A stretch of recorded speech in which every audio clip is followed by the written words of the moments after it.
Hello, morning all of you. Today I welcome you on my YouTube channel Study PDA classes.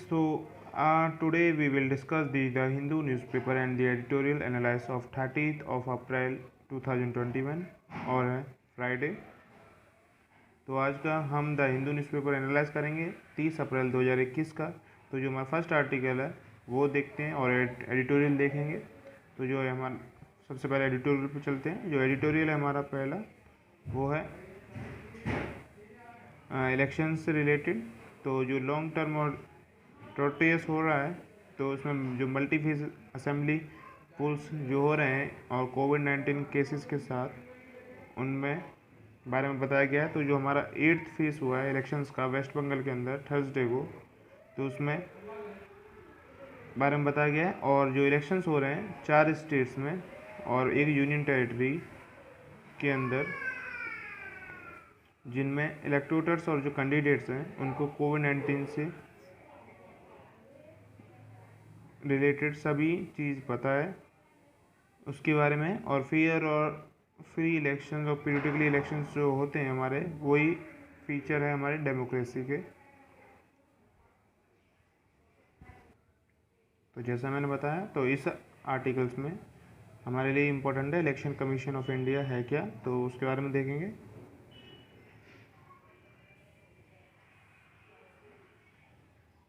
तो ये हमारा GS paper 2 से important है constitutional body और transparency accountants. तो election commission है क्या हमारी, इसमें जो हमें देखना है कि ये एक ऑटोनोमियस कॉन्स्टिट्यूशनल अथॉरिटी है जो कि रिस्पॉन्सिबल होती है हमारी यूनियन और स्टेट इलेक्शंस के लिए इंडिया के अंदर। और ये election commission of India body है जो कि इलेक्शन कंडक्ट कराती है लोकसभा, राज्यसभा और स्टेट लेजिस्लेटिव असेंबलीज में। और जो office of the president and vice president in country, और जो प्रेसिडेंट और वाइस प्रेसिडेंट के ऑफिस इलेक्शंस होते हैं उनको भी कराती है। और बैकग्राउंड जानेंगे। बैकग्राउंड में जो कि पॉलिटी से रिलेटेड है, तो आर्टिकल 15 के अंदर इंडियन कॉन्स्टिट्यूशन में दिया गया है जो डील करता है हमारा वो इलेक्शन और स्टेबलाइजमेंट ऑफ कमीशन, जो स्टेबलाइज करता है कमीशन को इन दिस और इन मैटर्स के ऊपर। और इलेक्शन कमीशन जो जिसकी स्थापना हुई थी वो हुई थी 25 जनवरी 1915 में 1950 के अंदर। और जो आर्टिकल्स होते हैं 324 से लेकर 329 तक आर्टिकल, वो कॉन्स्टिट्यूशन डील करता है इलेक्शन कमीशन ऑफ इंडिया की पावर्स, फंक्शन और उसकी एलिजिबिलिटी के साथ जो भी इलेक्शन कमीशन ऑफ इंडिया के मेंबर्स हैं। और जो स्ट्रक्चर है कमीशन का वो है ओरिजिनली इसके पास 1 इलेक्शन कमिश्नर होता है एंड बट अब जो कि अमेंडमेंट किया गया था 1989 के अंदर, उससे ये मल्टी मेंबर बॉडी बन गई थी जिसमें कि 1 चीफ इलेक्शन कमिश्नर होगा और 2 इलेक्शन कमिश्नर होते हैं। और जो सेक्रेटरीज हैं कमीशन के वो बैठते हैं न्यू दिल्ली के अंदर। और जो स्टेट लेवल इलेक्शन कमीशन होते हैं वो हेल्प किए जाते हैं चीफ इलेक्टोरल ऑफिसर के द्वारा, जो कि एक IAS ऑफिसर होता है। और प्रेसिडेंट जो अपॉइंट करते हैं चीफ इलेक्शन कमिश्नर को, इलेक्शन कमिश्नर्स को, उनका एक फिक्स टेन्योर होता है जो कि 6 साल होता है। और या फिर 65 जो उनकी अपर एज लिमिट होती है 65 ईयर्स होती है, 65 साल जो भी एप्लीकेबल हो एट दैट टाइम। और जो इन्जॉय करते हैं ये सेम स्टेटस इन्जॉय और सैलरी इन्जॉय करते हैं। और जो भी इन्हें बेनिफिट्स मिले जाते हैं वो जो सुप्रीम कोर्ट के जजेस होते हैं उन सब के बराबर होता है।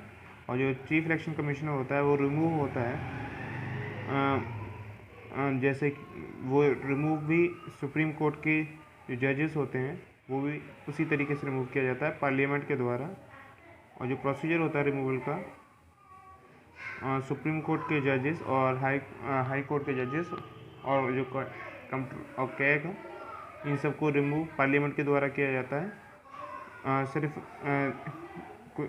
2 ग्राउंड के ऊपर, एक मिसबिहेवियर और इनकेपेबिलिटी के ऊपर।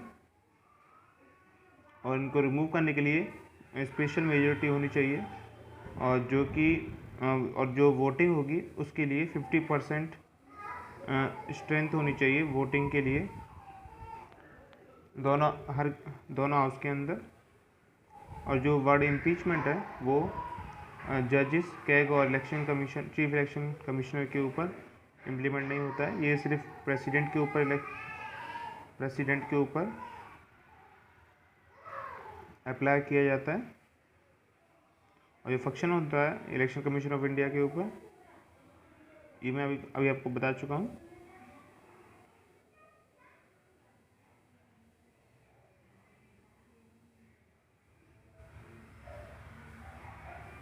और ये इंपॉर्टेंस होती है chief election commission of India के अंदर।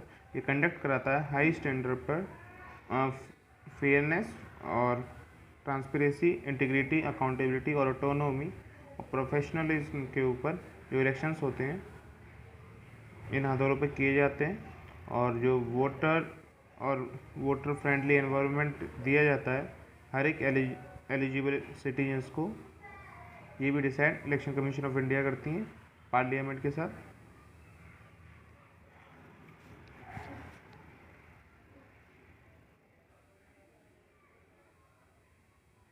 और इन्हीं का जो इलेक्शन कमीशन ऑफ इंडिया है यही वर्क करती है ताकि जो अवेयरनेस है वो भी क्रिएट पीपल्स के साथ करें, ताकि जो वोटिंग राइट्स हैं हर किसी को पता चले और जो इलेक्शन किए जा रहे हैं ताकि वो फेयरनेस, ट्रांसपेरेंसी और इंटीग्रिटी के साथ हो सके। और जो मेजर चैलेंजेस हैं वो हैं कोई इलेक्शन कमीशन ऑफ इंडिया के साथ कोई भी पावर नहीं होती है जिसमें कोई भी इनर पार्टी डेमोक्रेसी या रेगुलेशन कर सके इलेक्शन कमीशन ऑफ इंडिया को। ये बस इतना ही। नेक्स्ट देखते हैं। नेक्स्ट है हमारा जो प्रॉमिस टू कीप, जो फर्स्ट ये आर्टिकल ये जो हमारा एडिटोरियल दे रखा है, ये दे रखा है फर्स्ट सेशन जो कांग्रेस गवर्नमेंट के द्वारा किया गया है प्रेसिडेंट जो बिडेन के द्वारा इन दी यूएसए। तो फर्स्ट सेशन के बारे में जानेंगे। जो फर्स्ट सेशन के अंदर जो दिया गया है वो यूएस इकोनॉमी के ऊपर दिया गया है, जिसमें कि प्रेसिडेंट ऑफ यूएसए ने बताया है कि जो पेंडेमिक से जो राहत के लिए जो बिल निकला है, रिलीफ बिल निकला है, उसके लिए 1.9 ट्रिलियन इकोनॉमी साइन की गई है,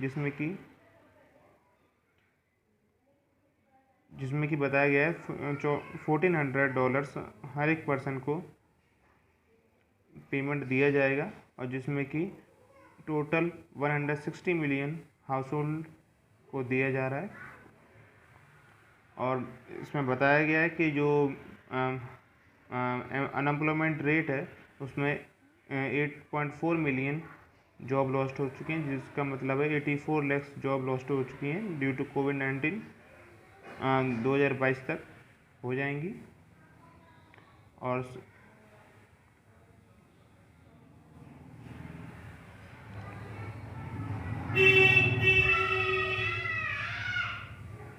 नेक्स्ट में मन में दिया है और थर्ड वेव को ये दे रखा है हमारा जो कोविड-19 की जो सेकंड वेव है उसमें नंबर्स को देखते हुए, जो कोविड-19 से अफेक्ट हो चुके हैं पीपल और डेथ हो चुकी हैं जिनकी, उनको देखते हुए कि थर्ड जो वेव आएगी कोविड-19 की, उससे बचने के लिए इंडिया को मास्क पहनना पड़ेगा, ताकि जो कोविड-19 की थर्ड वेव है जो आएगी उससे बच सकें। तो ये कोविड-19 से रिलेटेड है, जिसमें कि हर एक पीपल को प्रोटेक्ट करने के लिए, कोविड-19 से लड़ने के लिए मास्क पहनना चाहिए।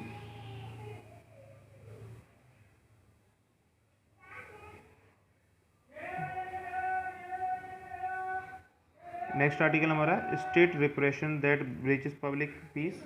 तो ये हमारा जो आर्टिकल है इसमें बताया गया है कि तेलंगाना जो गवर्नमेंट है उसने तेलंगाना पब्लिक सिक्योरिटी एक्ट के तहत जो 16 गवर्नमेंट जो 16 ऑर्गेनाइजेशन है उनको बैन कर दिया है स्टार्टिंग कोविड-19 से लेके अभी तक जो कोविड-19 चल रहा है तब तक। तो इसमें जो गवर्नमेंट ऑर्गेनाइजेशन है वो है अनलॉफुल ऑर्गेनाइजेशन के द्वारा इन्हें बैन किया गया है।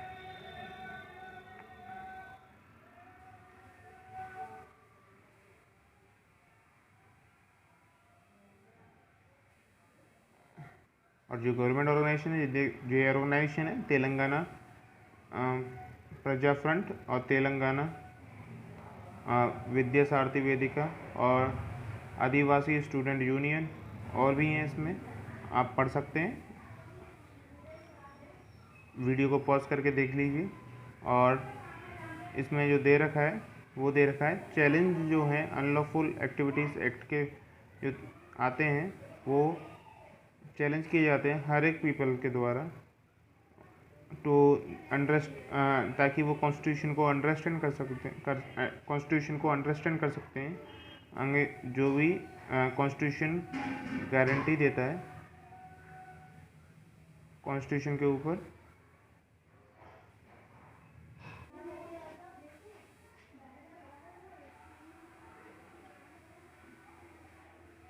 और जो हेल्थ क्राइसिस चल रहा है कोविड-19 की वजह से ये चीज़ बैन करी गई है। नेक्स्ट देखते हैं,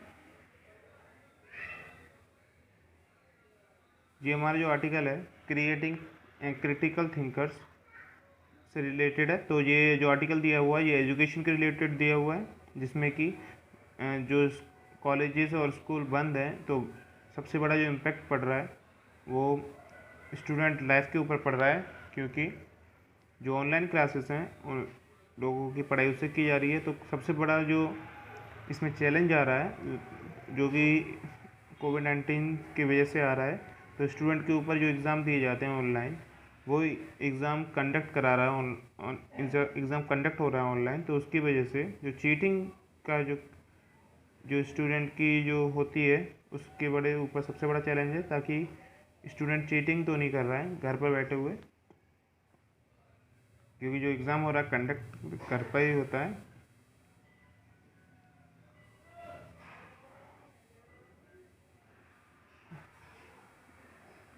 और आपको पता ही है कि जो ऑनलाइन क्लासेस हैं वो चलती हैं और कुछ बच्चे अटेम्प्ट भी करते हैं कुछ नहीं करते हैं जिसमें कि सिर्फ स्टूडेंट की लाइफ के साथ 2 साल ख़राब होने वाली हैं। और ये आपको पता ही है कि स्कूल चल ही नहीं रहे। नेक्स्ट हमारा फेसबुक ने बताया है कि जो पोस्ट हैं ट्विटर के ऊपर जो हैशटैग के साथ हैं रेजिग्नेशन ऑफ प्राइम मिनिस्टर और नरेंद्र मोदी ये जो हैंडलिंग चल रही है पेंडेमिक के ऊपर इसे ब्लॉक कर दिया गया है फेसबुक के द्वारा। तो फेसबुक ने बताया है कि ये एक जो पोस्ट हैं ये टेम्परेरी ब्लॉक्ड हैं गलती से और ये जो ब्लॉक की गई हैं ये कोई भी गवर्नमेंट के ऑर्डर के बिना की गई हैं ऐसा बोला जा रहा है फेसबुक के द्वारा। इसमें कि टोटल 12,000 पोस्टें टोटल हाईलाइट की गई थी जिसमें कि पेशेंट और फैमिलीज पैंडमिक से लड़ रही हैं शॉर्टेज ऑफ बेड्स और मेडिसिन के ऊपर। नेक्स्ट आर्टिकल हमारा 40 से ज़्यादा जो नेशंस हैं अदर कंट्रीज़ हैं उन्होंने हेल्प करी है इंडिया की मेडिकल और ऑक्सीजन रिलेटेड इशू सपोर्ट के साथ।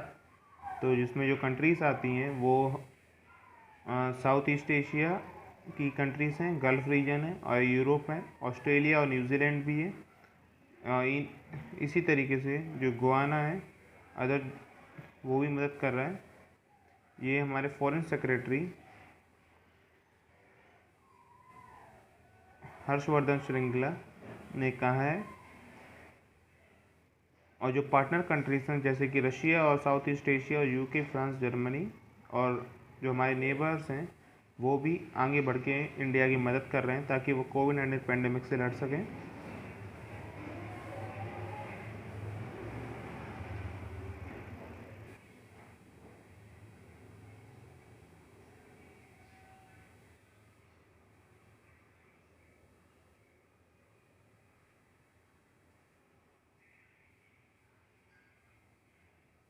नेक्स्ट जो हमारा आर्टिकल है वो है यूएस मिलिट्री एयरक्राफ्ट जो है वो सप्लाई कर रहा है इंडिया को। तो उन्होंने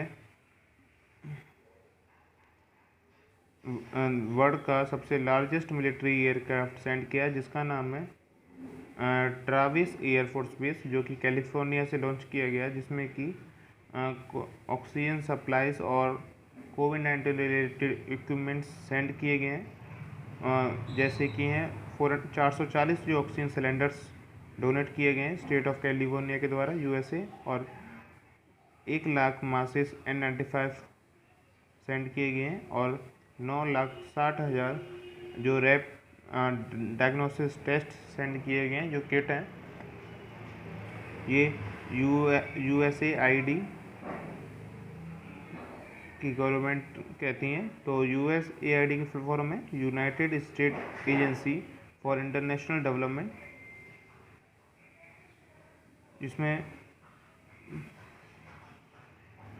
1,000 ऑक्सीजन कंसंट्रेशन और उन्होंने 23 मिलियन असिस्ट किए हैं इंडिया को जब से पैंडेमिक स्टार्ट हुआ है। इस आर्टिकल में बस इतना ही है। नेक्स्ट देखते हैं। जो वेंटिलेटर हैं और ड्रग्स हैं वो रशिया से भी आ रहे हैं, जिसमें जो टोटल कार्गो का टन है वो 22,000 टन से आया है। और ये जो बात की गई थी रशिया और इंडिया के द्वारा ये टेलीफोन पे की गई थी, जिसमें कि रशियन प्रेसिडेंट व्लादिमीर पुतिन और प्राइम मिनिस्टर नरेंद्र मोदी ने वेडनेसडे को बात की थी। और जो इसमें रशियन फ्लाइट के अंदर जो इक्विपमेंट्स हैं वो इंक्लूड करते हैं 20 ऑक्सीजन प्रोडक्शन यूनिट हैं, 75 लंग्स वेंटिलेटर हैं, 150 मेडिकल मॉनिटर्स और 2 लाख पैक्स ऑफ मेडिसिन इसमें सेंड किए गए हैं। और नेक्स्ट है हमारा मिनिस्ट्री ऑफ होम अफेयर्स ने कंडमिनेटेड जो गाइडलाइंस दी हैं उनके ऊपर है। तो उसमें बताया गया है, तो मिनिस्ट्री ऑफ होम अफेयर्स ने बताया था कि स्टेट के अंदर जो लोकलाइज्ड रेस्ट्रिक्शन लग रहा है वो 14 डे के लिए लगा दीजिए अगर वहाँ पर कोविड-19 कोई सिचुएशन आती है तो, ताकि कोविड-19 को स्प्रेड होने से बचा सके, और जो कि एप्लीकेबल है 31 मई तक। नेक्स्ट हमारा इंडिया काउंट करता है फर्स्ट 4 में से एक वर्ल्ड डेथ को। और ये जो ग्राफ है ये देखते हैं, ये डेथ रेट है जिसमें कि सबसे जो हाईएस्ट रेट है ये यूएसए की है लाइन, और ये जो सेंटर की ब्लू ये ग्रीन वाली ये है ब्राज़ील, और ये ब्लू है इंडिया की, जिसमें कि जो रेट है डेथ रेट इंडिया ने क्रॉस करने वाली है ब्राज़ील को, तो डेथ रेट बढ़ रही है। तो इसके रोकने के लिए आपको मास्क पहनना चाहिए और सेफ रहिए और घर पर रहिए।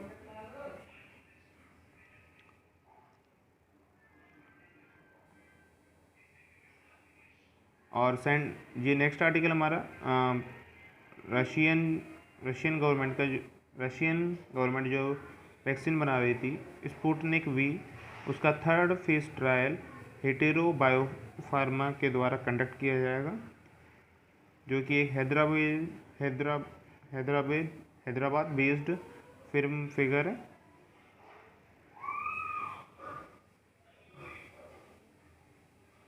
और जो ये वैक्सीन बनाई गई थी वो रशियन डायरेक्ट इन्वेस्टमेंट फंड के द्वारा फंडिंग की गई थी, जिसमें मैन्युफैक्चरिंग की गई थी पार्टनरशिप के साथ, इसके साथ ही स्पुतनिक वी जिसे हम कहते हैं।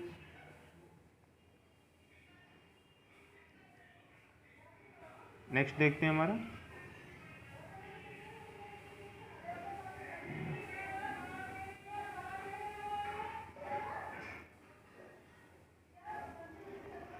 जो यूएस गवर्नमेंट की जो मीटिंग हुई थी उसके ऊपर जो मैं आपको बता चुका हूँ एडिटोरियल के अंदर, तो उसमें बताया गया है कि जो यूएस प्रेसिडेंट ने बात की है, जो मैसिव जो एक्सपेंशन हो रहा है और इन्वेस्टमेंट किया जा रहा है, उसमें 1.8 ट्रिलियन मिलियंस का प्लान बताया गया है, जिसमें कि अमेरिकन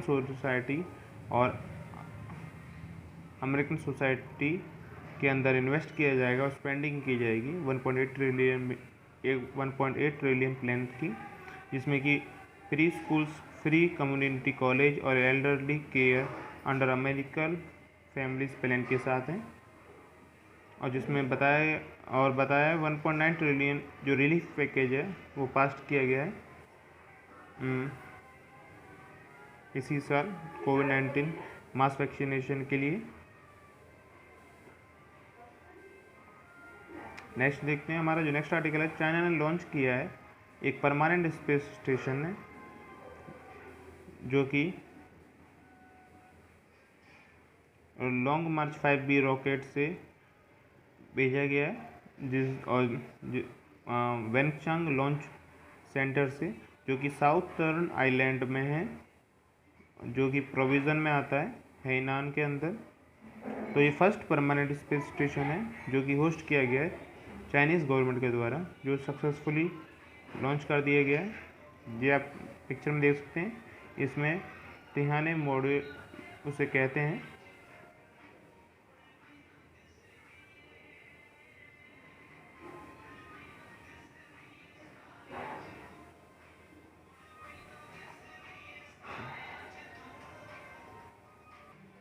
नेक्स्ट हमारा जो लॉकडाउन है वो अप्रैल तक इकोनॉमी से रिलेटेड है ये न्यूज़। तो इस आर्टिकल में बताया है कि जो लास्ट अप्रैल तक जो लॉकडाउन की वजह से एसबीआई की जो इकोनॉमी है 1.86 लाख करोड़ लॉस हो जाएगी, और जो लास्ट वीक थी 1.5 लाख करोड़ थी।